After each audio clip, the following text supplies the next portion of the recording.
Welcome to the Her Story Circle podcast, the podcast that brings you the extraordinary tales of everyday women who are changing the world. I'm your host, Gertrude Mache, and I'd like to acknowledge traditional custodians of the land on which we meet today. I also like to pay my respects to elders, past, present, and emerging.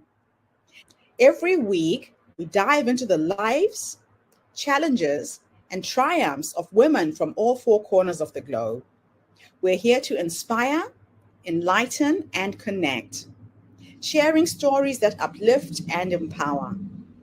So grab a cup of coffee, settle in, and join us as we explore the incredible journeys of women shaping our future. This is Her Story, where every woman's voice matters. Hello, everybody, and welcome back to the Her Story Circle. This is Gertrude Mache here in beautiful Melbourne, Australia. And today I am graced with the presence of yet another fascinating young woman. Welcome, welcome, welcome to our tribe. Please tell everybody your full name, where you're based, and share your story with us today.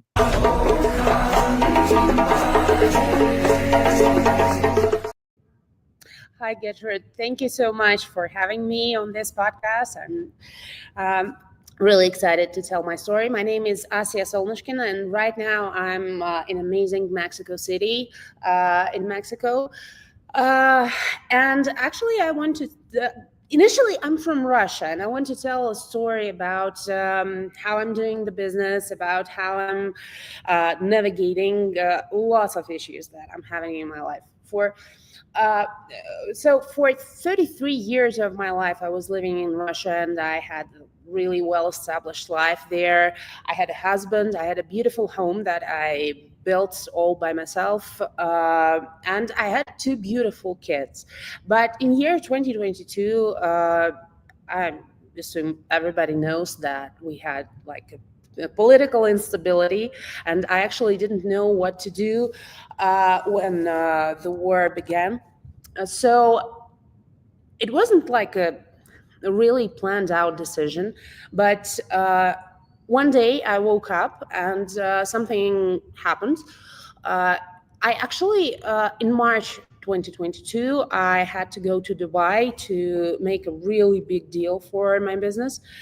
And like 20 hours before my flight that I was going to Dubai, I had an SMS from the airline company that told like nobody's flying nowhere, and planes aren't going out of the country. And I actually lost at the same time the contracts, the month in Dubai, and like everything.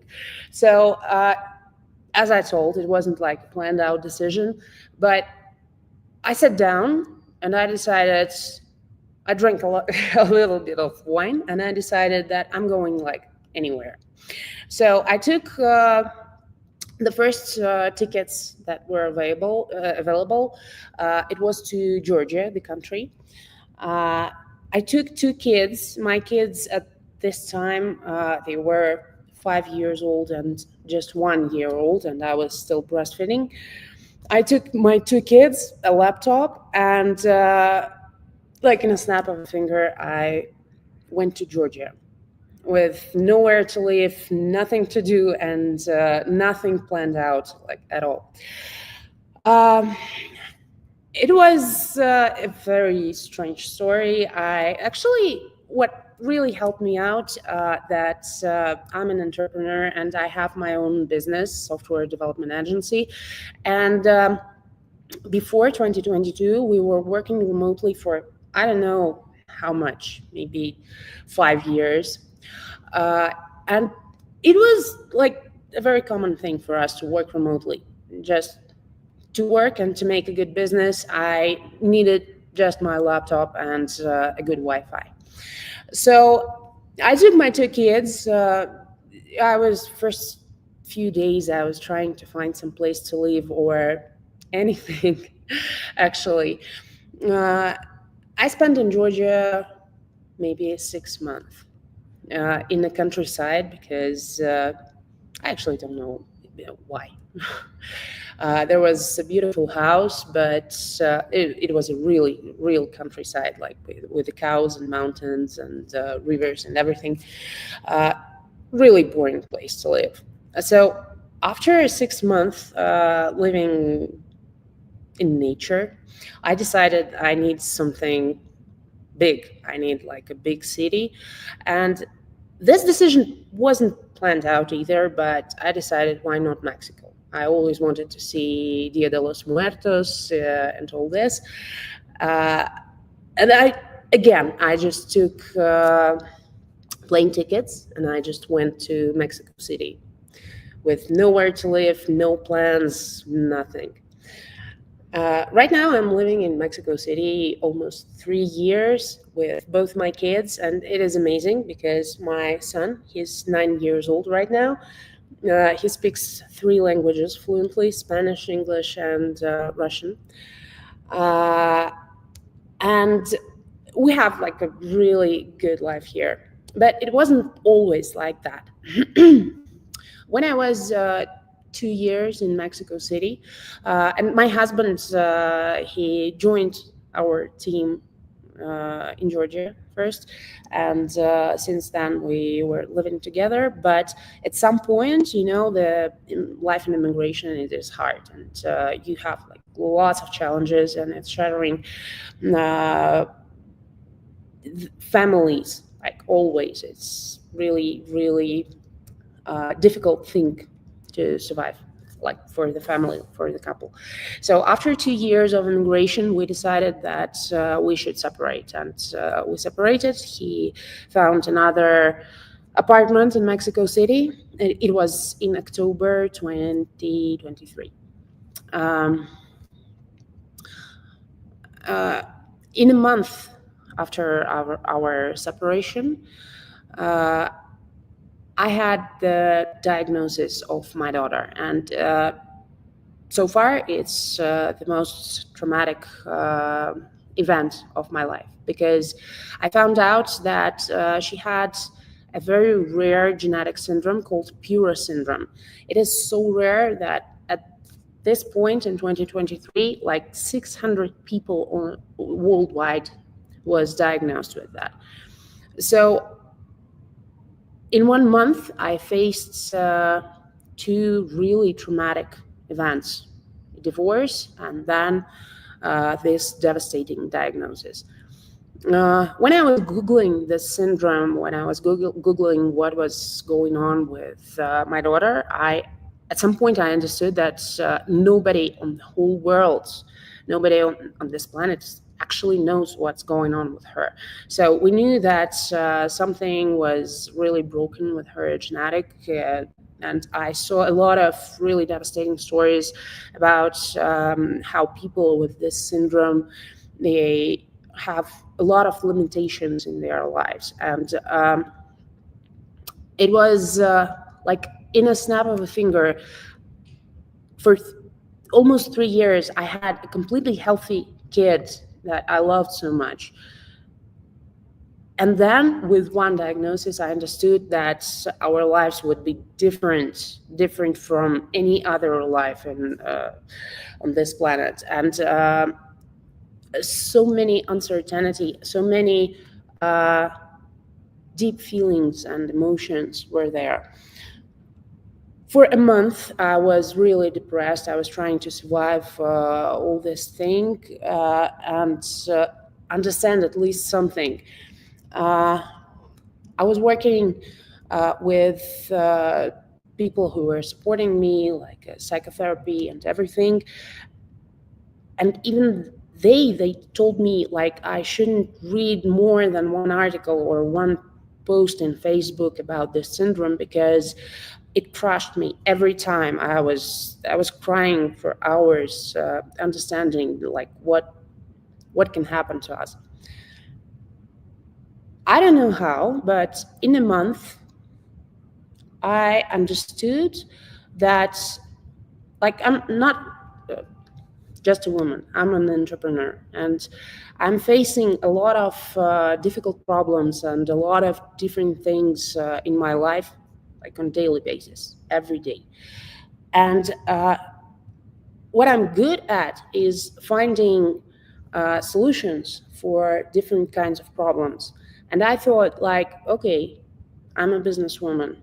I should find the approach to navigate this syndrome. So, in a month, we started therapy. I didn't know exactly what to do. I didn't know exactly what to do with my daughter, but what I knew that the worst thing that she would be expecting in her life, it's her not talking. She was 3 years old and she didn't talk at all. Uh, just in a few months, I understood that there are professionals on this planet. There are really, really few of them, but they are not working with our syndrome, with our exact diagnosis, because nobody knows about it. But they are working with kids who cannot speak.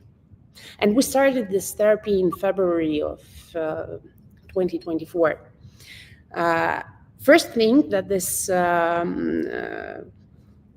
woman told me, like, I need to spend 8 hours every day with my daughter doing exercises and doing everything. And I was overwhelmed at this point. Like, I'm having an international business, I'm having a team of 30 people and I have to manage and navigate all this. Yeah, I was broken. I was really broken.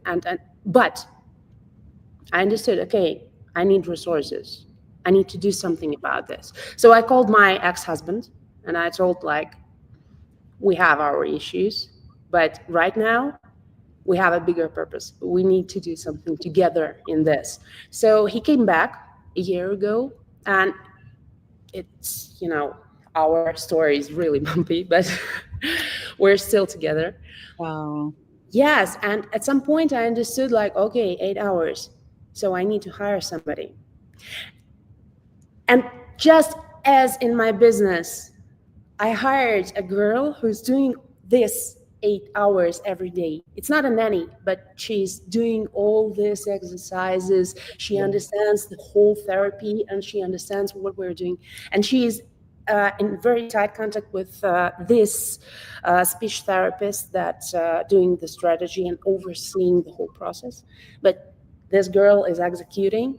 And right now, I'm at this point where my girl, first on the planet, she started speak. Not only speak, but she speaks 2 languages at the same time because we're in Mexico City, and she's hearing a lot of Spanish, and she's doing her exercises in Russian. So, yeah. It's just a beautiful story. Now, gosh, there's so much to unpack. You've gone through so much in such a short space of time. It's interesting that this morning I interviewed, my first guest was a young woman from Ukraine. Oh, So I'm getting the story of the war from the other side as well. So let's just go back a few steps. sure. And a lot of people who've never been displaced, who've never had to leave their home country for whatever reason under a crisis like you did with this war, don't understand what that's like. Now, can you take us back to that moment where you had to flee your home? What was going on through your mind when you made that decision? Um, you know, it is really complicated, and even now I cannot tell exactly what was going in my mind because I didn't understand. Like, I have so many friends in Ukraine. Actually, my grandmother was from Ukraine, from Odessa, and she was cooking like best Ukrainian dishes ever. And I know so much about this country. I love this country so much. And this thing happened, and basically I remember 2 weeks when nobody understood like anything, what is going on, why we are doing this, how should we communicate with people in Ukraine, because Moscow is really, really close to Ukraine, and we have people from there, and we didn't know what to say, what to do. Actually, I had this pretty weird story when dropped a message in Facebook to one of my friends in Ukraine, and I asked like, "How are you doing? What is going on?" And he told me like, "You're the first Russian who wrote It's me." reached out. Yes, because and I understood why. It's not because we're against these people or anything, but we couldn't. I don't know what like should we feel about this? Like Yeah. guilt or pity or what? And you cannot just put everything in place and understand what's going on. So it was pretty harsh. It was devastating, and Mm. as I told you, I didn't make the decision to flee out of the country. Like it wasn't planned out. We were arguing with my husband for quite a long time, but at some point something happened. I drank wine. Really, it was like a decision of a bottle of wine, and I took first tickets, Just took an action. leaving everything Now, behind. Yes. so what inspired you to start a tech company in the midst of such personal upheaval? It wasn't in the midst of, actually, my tech company is something that supports me through this whole story, through this whole thing. Mm. I started my tech company before the pandemic. It was Okay. in 12 and 18, maybe something like this. So actually my team and what I've built inside my company, and I love my team so much, and they're beautiful people. We're working for really, really long time together, and we're doing beautiful products.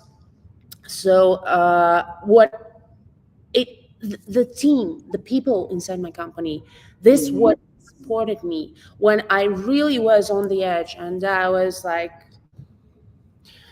no, I'm not doing this anymore. I cannot handle anymore any second of this. And they were supporting, and they were there with me, and this was something really important. And through all these years, I just understood that my business is a really important part of me. That is so good. Now, how has raising your child with Pura syndrome influenced your leadership journey? A lot, because I don't know. I never was like a harsh leader. I never was like yelling at people or making, I don't know, maybe good boundaries. But actually, when I faced this Pura syndrome, I understood that emotional management is a really, really important part of every management as well. Mm. My company is 80% women, and Yeah. I'm advocating for women in business a lot, and I love to hire women, especially with kids, because I think that those people are most resilient in the whole world. Yes. Yes. Yeah, and when I hired this nanny who is taking care of my kid and doing all these exercises, Mm. in a few months I understood that this job, it's like the worst job because it is so tense, it is so emotional. And when Yeah. you're going through the speech therapy, the first year of the speech therapy is you just don't see any results. So Yeah. Yeah. it's It must be frustrating. frustrating. Yes, exactly. So very, I was crying every night. And I understood that this was frustrating for her. She's not seeing the results. Yeah. And at this point, I understood, okay, emotional management, because I definitely couldn't lose her. She's Yeah. brilliant. She's like a unicorn nanny, you know? I wouldn't Wow. find any other person like this anymore. Yeah. So Yeah. yeah, I started the one-on-ones with her.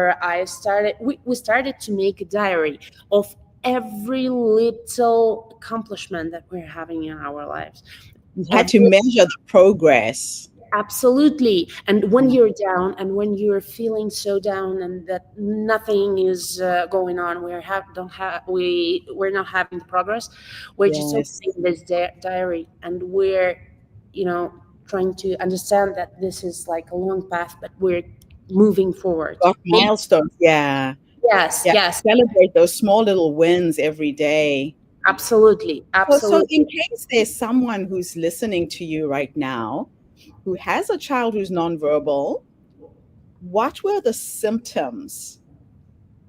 Your baby didn't start talking. What should people be looking out for so they know what they're dealing with? Because you were hit with a condition that not many people knew how to handle. It's an interesting story how we diagnosed the whole thing. As I told you, I was living first her first year. We were living in Russia, and she had a brilliant doctor, and basically she was observing the kid for the first year, and we became friends at some point. She's Mm-hmm. a very brilliant woman, really good professional, and Right. she was subscribed on my Instagram, and at some point she saw a story that I posted. We were in Cancun, and Taya just started walking, and I've posted like she's walking, and this doctor, she dropped me a message like, I'm not feeling well about the way she walks. So Okay. I couldn't see it. I didn't have the much experience with kids. Experience. Yeah. Yes, but she saw, like, when the kid starts to walk, they may Yeah. lean on their sides, but Taya was leaning on her back. And this was like the Mhm. tiniest, the smallest movement she didn't like. And she told me, like, let's do the studies. Let's do Study. Oh, everything. wow. Well, Yes, you and are lucky you have a doctor who's so observant. That's just incredible. that's amazing. She's Wow. a brilliant woman. So, what have been the biggest challenges or breakthroughs as an immigrant entrepreneur that you've had so far? I don't know. This whole story is a story of resilience and breakthroughs. Mhm. Because right now, as I told you, I'm starting to build like international business, and I'm living Yes. uh, 9 hours away from Europe. So I'm working Yes. every night, and I really do have to European spend. time. Yes, and I'm waking up like 2 a.m. and I'm working like the whole night.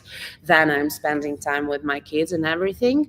The most important thing is to stay motivated and to check those moments when you lose the motivation. And Yeah. I understood this. I really have to keep in mind what I'm doing, why all this suffering and Yeah. challenges and everything. Yes, yes, yes. Because Mm. without the bigger purpose, and actually my I have it's funny, but I really want my kids to study in Stanford. I don't know why, Okay. Oh, I love that. but it is like a Love North it. Star. Yes. Wow. It's good to have those big goals, right? It's Yes. big. It's good to have these big goals. It really gives you a sense of direction. Yes. I love it. So you describe entrepreneurship as healing. What Yes. do you mean by that? Entrepreneurship is like the best way of psychotherapy because when you're just talking with people, you don't understand anything. When you're living through the situations, when you're living through Yes. challenges, when you understand how the world works, being an entrepreneur, I'm speaking to so many people. I'm connecting with people worldwide right now because right now we have business here in Latin America, we have business in US, and all the people there are so different but so amazing. You know, Wow. we have we right now we're working with clients in Saudi Arabia, and they are so Okay. different, but The so culture much is the different same. there. Huh? The culture is very different in Saudi. Yes, yes, but it is so amazing to understand the cultural differences and what makes us people, what makes us common, and I love it so much. Love So it. yes, That's that's the beautiful. therapy. Okay. So, how does the role of storytelling play in your advocacy work? Well, right now, I assume that I'm just beginning my path in storytelling, but I'm trying to tell the story because right now I understand why. As I told you, when I had this diagnosis, like the first month, I was so depressed because I was seeing everybody are sharing just their problems about this syndrome. Everybody is Yeah. sharing that the life is so complicated. We're having those difficulties, and my kid have seizures, and my kid is not speaking, and all this stuff. And I so desperately wanted to find just one person who Yeah. overcame, who fought, who had any results at all. And I couldn't because there's so little group of people. And yeah, and actually at some point I understood that this could drive me to really bad results. And Yeah. right now I understand I should be this person. I should tell that if you have this diagnosis, it's not the end. You have so much hope. You can do so many amazing things, and you can live such an amazing life. I do feel it is very important to tell to those mothers who will have this diagnosis later than that. Mm, that's so good. Yeah, you have to advocate and be the Abs- source of inspiration because now you've got the breakthrough. So Absolutely. how do you balance business growth with caregiving responsibilities? You're talking about juggling, waking up at odd hours to work on European time. What are you doing about your own self-care? I walk. Actually, move a lot. Yes, at some point I understood that Yes. moving is the most important. Eating healthy and moving, it is boring, but it works. So it's the best thing Love I can do that. for myself. Yeah, it's interesting. I can't sit down and meditate, but when I walk, my mind shuts off. Yes, I and do this is walking meditation instead. yes, absolutely. I do the same thing because I Yeah. cannot meditate just like sitting like this. It is Yeah. so boring for me. But when I walk, I have my headphones and I'm listening to music and I'm not thinking about Yes. anything. And that helps. Yeah, I love it. So, what advice would you give women who are starting over from scratch? Just do make as many mistakes as you can. And this Yes. is very important. I'm telling my kids about this. Like they're always so frustrated, like, oh no, I will have like a bad grade in school. I won't. But it is really important to make mistakes and to embrace those mistakes. It Yeah, means that you're moving. It means you're doing something. Be there in those situations that are the most scary for you. Uh, this is important. If it's scary, that means you're moving forward. that's beautiful. My last two questions are a bit of a thought experiment. Yeah. In the first one, I'm going to teleport you back into the past. Hmm. Actually, no, before I ask my last two questions, what kind of software are you developing? What kind of clients are you trying to attract? Right now, we're working in B2B markets, and we're doing software for financial industry and for pharmaceutical industry. So we're building websites, we're building architectures, system integrations, and all this boring, but for us, pretty amazing stuff. So right now, we're working with a bank in Mexico, with security company in Saudi Arabia.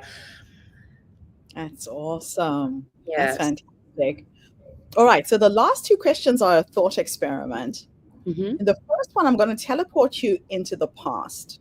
Hmm. And we are going to go and meet the younger you, the young woman who went into the world of business, went through a separation, struggled with getting your head around what was happening with your child health wise. Just in case there's a young mom who's listening to us right now, who's feeling overwhelmed, doesn't know where to start. If you could go back and give yourself three nuggets of wisdom based on what life has taught you up until this point, what would those three nuggets of wisdom be? I think don't be afraid of what's happening with you because we're human beings and we have so many emotions, and everything that you're feeling is important, and you're allowed to feel these feelings. Make mistakes and just do something. Just start with the tiniest thing, and it will also matter. And just don't be afraid in general, because embrace this feeling of fear. It should be all the time inside in you, but just act through this, I think. That's really good advice, because a lot of times when we experience certain emotions, we want to push them away. And the more you push it away, it gets stronger. Sometimes you just have to sit with the fear, sit Yeah. with the sadness, sit with the grief. Yes, Yeah. just understand that you should feel all these emotions, and You wouldn't be a mother if you didn't feel it. absolutely, Yeah, that's absolutely, so true. we all are feeling this. Yeah, I read a book that said your emotions are like your children. Yeah, When they come, bring them to you, sit yeah, with them for a while. They want your attention and it passes through you. But when you resist and push them away like little kids, they want more of you. So that's really absolutely. good advice. Last question. I'm teleporting you into the future this time. Mm-hmm. You're going to go and meet the 90-year-old you. She's sitting in her rocking chair with you. I think you'll be on a dance floor somewhere dancing away. I'm thinking about a fish restaurant in Greece, but maybe. Okay. If you could go into the future to meet this amazing woman who has led you up until this point, Mm-hmm.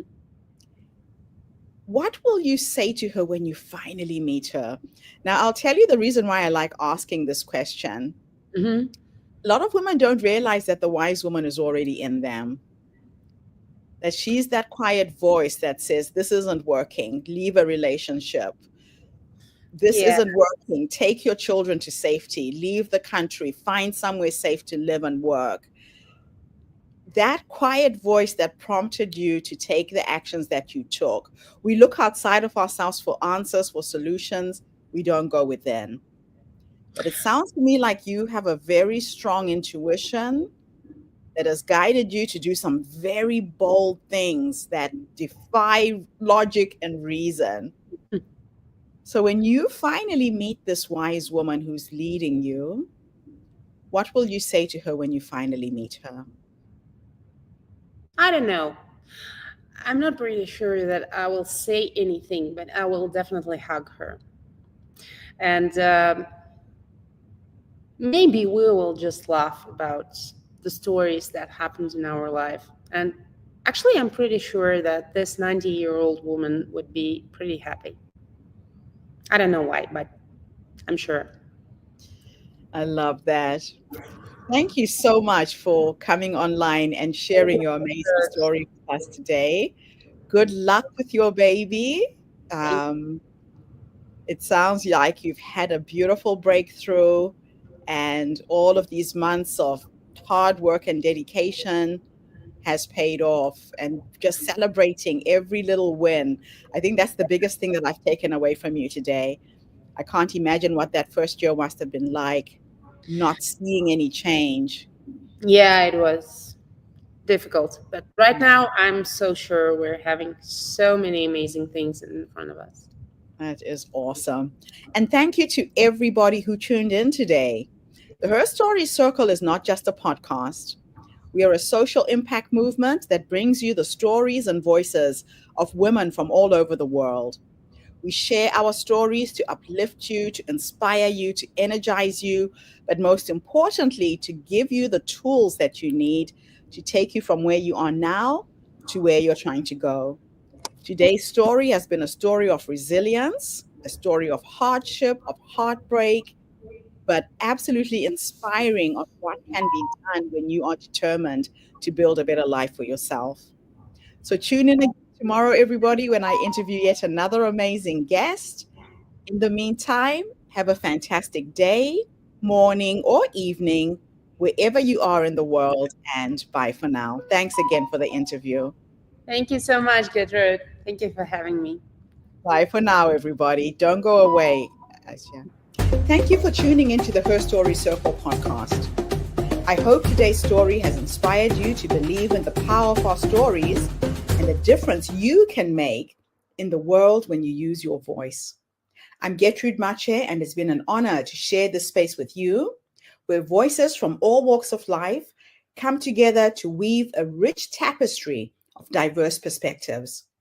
Don't forget to subscribe, rate, and review our podcast to help us share these stories with more listeners. Follow us on social media by looking for the Her Story Circle podcast for more updates. And join us tomorrow for another episode filled with courage, resilience, and empowerment. Remember, your story matters, and together we're building a stronger, more inclusive world. Until next time, keep making her story. Thank you. That was awesome. Thank you.